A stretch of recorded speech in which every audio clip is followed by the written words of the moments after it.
Hi,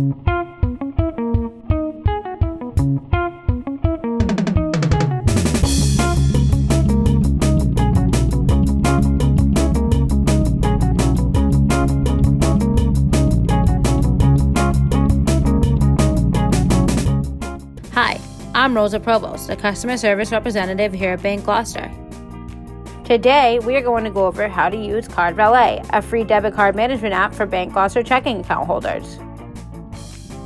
First, if you haven't already, you should download the CardValet app on your smartphone.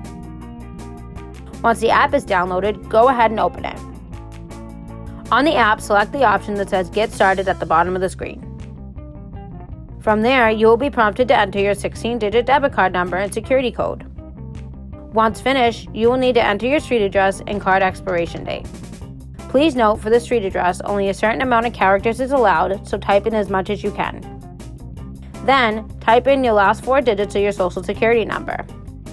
Once you agree next to the terms and conditions, you will receive an email with a one-time 6-digit security token to verify you as an account holder. Next, enter the 6-digit number and you can get started. Start by entering your full name, your email address, and create a username and password.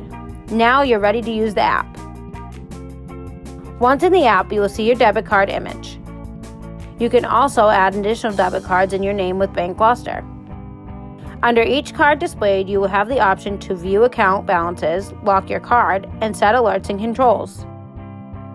With alerts, you have an alert sent to you for all the transactions, or you can make custom alerts. This would include notifying you at certain locations, amounts, merchant types, or when a transaction occurs. For the controls option, you can set up allowable card access out of state or country by selecting locations. You can also set up spending limits per transactions with the Manage Spending option and select the merchant types your card is allowed to be used at. You can even set up transaction types allowable with your card. At the bottom on the screen, there is 3 options. Cards, which is the screen you're on, Activity, which shows your transactions that have been processed or that are pending, and Menu, allowing you to edit your personal information, view all your card transactions, edit your card's information, and change your account settings. It's as easy as that. Keep an eye out for more editions of our Start Here, Get There video series, and thanks for watching.